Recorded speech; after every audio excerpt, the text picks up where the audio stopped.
Potkají se v baráku dva sousedi a on říká, dobrý, prosím vás, vy bydlíte nade mnou? A říká, jo. A vy máte stejný byt jako já? A on říká, já nevím, jestli mám stejný byt, já mám 63 metrů čtverečních. No, tak to je stejný. A vy jste tapetoval minulý týden, ne? Jo, tapetoval.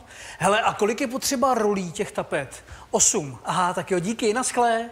Potkají se druhý den a si děláte prdel, 8 rolí, ty vole, mě 4 zbyly a on, mě taky. Vole. No a sedí dva Pražáci v Brně v hospodě a přijde k ním Brňák úplně vylitej a říká: Poslouchej, nejste vy náhodou cajzlí pobochani? Pražáci? A on, jo, my jsme z Prahy, no. Jo, a líbí se vám Brno? Říká, jo, hezky opravený, hezký město. Jo, dobrý. A co Starobrno, chutná vám? A on, jo, to je jak plzeňský, skvělý pivo, jo. Jo, to je dobrý, jo. Ale stejně dostanete do držky, jo. Vyleze doktor z ordinace do čekárny a říká, prosím vás, kvůli evropskému nařízení, kvůli GDPR, nesmím říkat jména pacientů, takže ten pán s tím siflem, pojďte dovnitř, prosím.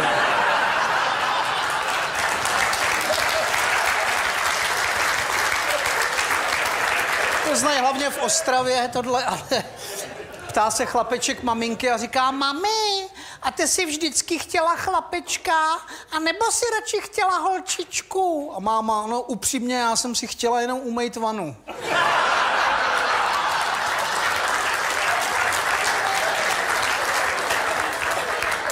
No a sedí na lavičce 93letý pan Otakar, vedle něj sedí jeho 91letá manželka Emílie a ona říká, tedy Otakare, to si mě včera překvapil,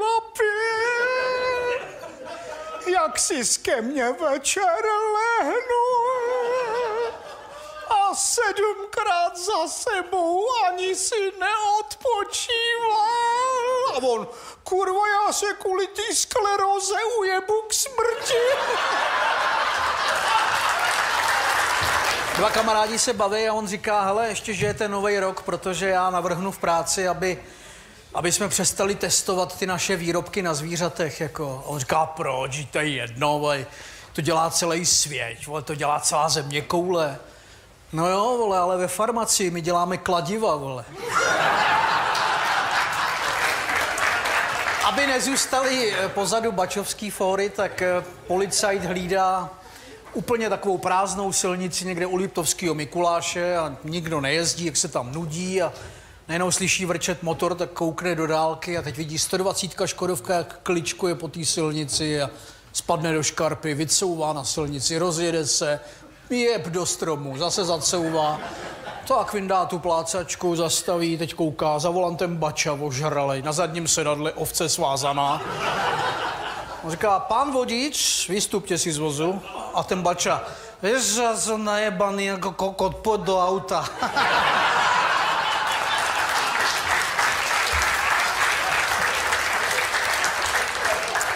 No, Pražák jde za svým kamarádem za bačou na Slovensko a ten mu říká, no a čo vianočné darčeky? Vybavený? A on, jo, letos jsem koupil manželce nový auto, ta bude čumět, hele. To bude... Jo, a prstýnek s briliantem. No a když jí náhodou bude malej, no tak sedne do nového auta a zajede si ho vyměnit. A on, jaj, pěkný, no. Já jsem mu jej koupil nové papuče a vibrátor, no. No a či jej papuče budou malé, nech sa pojebe.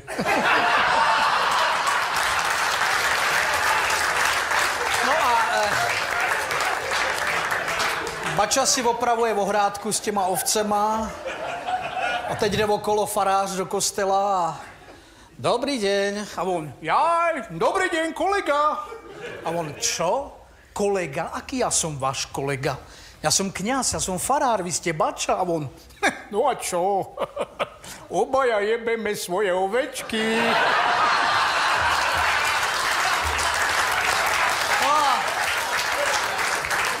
Potkají se dva kamarádi a jeden říká, hele, co je s tebou, ty, když jsi nebyl na Silvestráně v hospodě?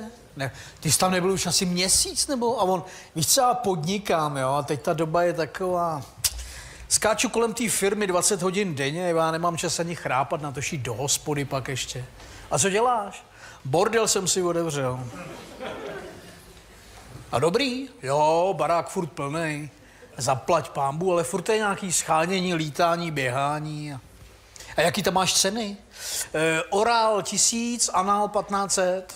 A normálně? Normálně ne, já jsem tam zatím na všechno sám. Jo.